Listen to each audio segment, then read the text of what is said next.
Olá pessoal, sejam bem-vindos ao curso de Química Orgânica aqui na Universidade da Química, o curso Tudo sobre Química Orgânica. Esse daqui é o primeiro módulo disponível para vocês, aliás, o primeiro módulo próprio do curso de Química Orgânica. Vocês têm acesso ao módulo de ligações químicas do curso Tudo sobre Química Geral. Então aquele seria uma espécie de módulo zero, conceitos básicos a respeito de ligações químicas que serão necessários ao longo do nosso curso de Química Orgânica. Muito bem, na aula de hoje nós vamos ter uma aula bem geral, vou falar basicamente dos tipos de reações. Quem já conhece Química Orgânica, quem já é um aluno de Química Orgânica, quem já cursou Química Orgânica, a aula de hoje pode parecer muito básica. Na verdade, vocês podem até pular essa aula, mas a partir da próxima aula nós iremos falar sobre ácidos e bases. E aí, mesmo que você já tenha um conhecimento de Química Orgânica, eu acho que vale a pena dar uma olhada nessas aulas, porque o conhecimento sobre ácido e base é fundamental para o entendimento da química orgânica como um todo. Então, a princípio, quando a gente for falar de reações orgânicas, qualquer reação orgânica pode ser enquadrada em um desses quatro tipos. Nós temos as reações de substituição, as reações de adição, as reações de eliminação e as reações que, na verdade, são rearranjos. Então, na prática, uma reação orgânica, muito provavelmente, ela vai passar por várias etapas, e essas várias etapas podem ser adição, depois substituição, depois eliminação, mas no geral, qualquer reação orgânica nós podemos classificar como um desses quatro tipos. Por exemplo, aqui nós temos uma reação entre o clorometano com o NaOH, e nós temos a formação do metanol com a liberação de HCl.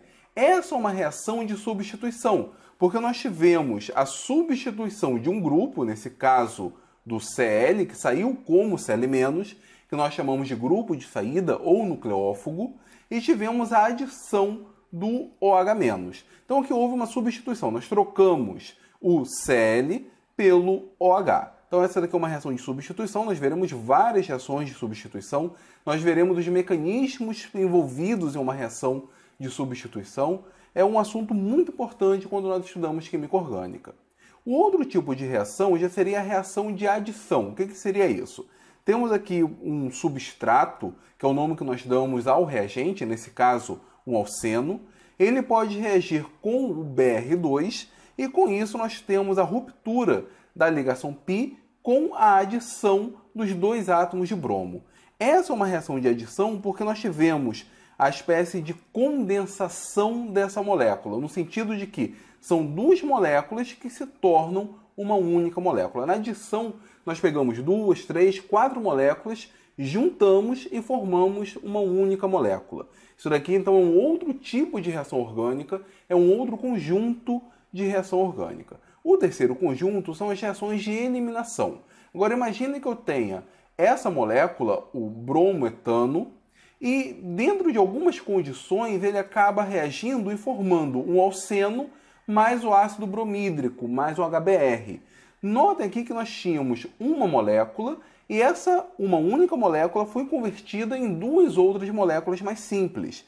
Essa é a característica principal da eliminação. Nós temos uma molécula que se fragmenta em moléculas menores. É exatamente o oposto da adição. Se essa reação que ocorresse no sentido contrário, nós teríamos uma adição, nós teríamos duas moléculas sendo convertidas em uma única molécula. Agora, neste sentido, é o sentido da eliminação. O quarto tipo de reações nós chamamos de rearranjos. Por exemplo, nós temos essa molécula aqui, esse alceno.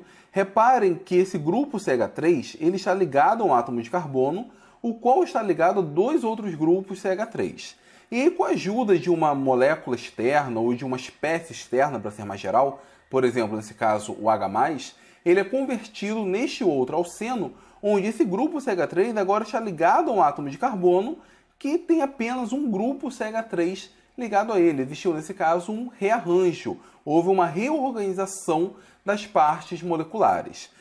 O rearranjo talvez não seja muito fácil de ser observado, principalmente se você for um aluno inicial do curso de Química Orgânica. Entretanto, se você já for um aluno veterano, ou se você já for um profissional de Química Orgânica, vai entender bem que esse daqui é um rearranjo de grupo metila, algo que é bem comum em Química Orgânica. Nós veremos vários exemplos envolvendo rearranjos. Então esses aqui são os 4 principais tipos de reações e praticamente qualquer reação orgânica vai se enquadrar em um desses 4 tipos. Uma reação completa vai passar provavelmente por várias etapas e nessas várias etapas nós teremos uma mistura de substituição, adição, eliminação e rearranjos. Além disso, vale a pena ressaltar que em uma reação química, em uma reação orgânica nesse caso, ela sempre vai ocorrer através de quebra e formação de ligações, especificamente nesse caso ligações covalentes, que é o tipo de ligação que um átomo de carbono faz. E aí nós temos praticamente 2 tipos de quebra de ligação. Como assim? Imagine aqui que eu tenha 2 átomos, o átomo A e o átomo B, tem uma ligação covalente entre eles, ou seja, esse par de elétrons está compartilhado, e essa ligação acaba sendo rompida de tal forma que a espécie A perde o seu elétron, fica na forma de A+, vira um cátion, enquanto que o B ganha esse elétron presente no par de elétrons, torna-se o B- e, portanto, torna-se um ânion. Aqui nós chamamos da formação de íons. Esse tipo de quebra nós chamamos de heterólise, ou seja, é uma ligação onde houve uma quebra diferente. Um átomo ficou com um elétron e o outro perdeu. Nesse caso, obviamente, para existir heterólise é necessário a diferença de eletronegatividade entre esses átomos. Agora, um outro tipo, nós temos aqui o A e o B, a ligação é rompida e, nesse caso, o A fica com um elétron e o B fica com outro elétron, formam, nesse caso, radicais. Não são espécies carregadas. Aqui nós temos o que nós chamamos de homólise. Notem aqui que para ocorrer esse tipo de quebra, uma homólise, é necessário que A e B tenham a mesma eletronegatividade. A única condição para isso é que A seja igual a B. Então é muito comum ocorrer a homólise em moléculas onde a eletronegatividade dos átomos é a mesma, ou seja, nós temos o átomo A ligado a outro átomo A. E em química orgânica, nós representamos o fluxo de elétrons com setas. Na verdade, em toda a química nós representamos dessa forma, porém, em química orgânica é onde isso daí é mais pronunciado. No caso de uma heterólise, nós temos aqui a passagem de um par de elétrons da espécie A para a espécie B. Nós representamos por uma seta com 2 farpas, uma seta comum, na verdade.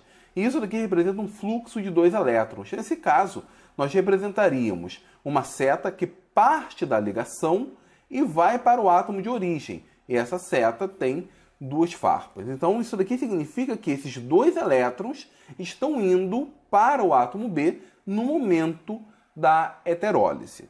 Agora, para representar a homólise, nós podemos utilizar uma seta especial, uma seta que nós chamamos de arpão, que ela tem apenas uma única farpa. Essa seta representa um fluxo de um único elétron. Então aqui, um elétron ficou com B, um elétron ficou com A. Como que nós representamos? Parte-se uma seta para o átomo B com uma única farpa e outra seta para o átomo A com uma única farpa. É assim que nós representamos o fluxo de um único elétron. É assim que nós representamos uma homólise. E isso é extremamente importante. Se a reação passa por um fluxo de 2 elétrons, o que é mais comum, vamos utilizar uma seta com 2 farpas, uma seta comum. Se a reação passa através do fluxo de um único elétron, precisamos utilizar essa seta tipo arpão.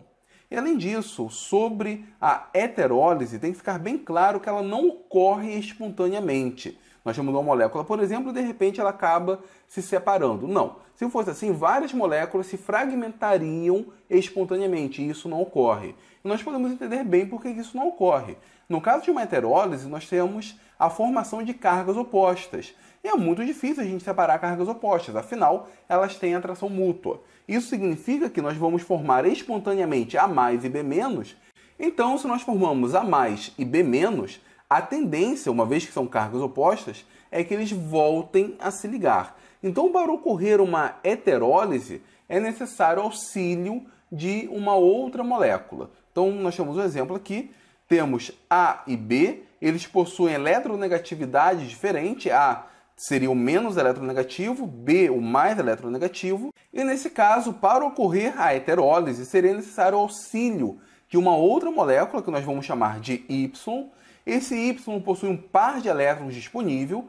Ele doa esse par de elétrons para a espécie A, para a espécie mais deficiente de elétrons, a fim de se ligar com ela, e com isso nós chamamos a saída do B.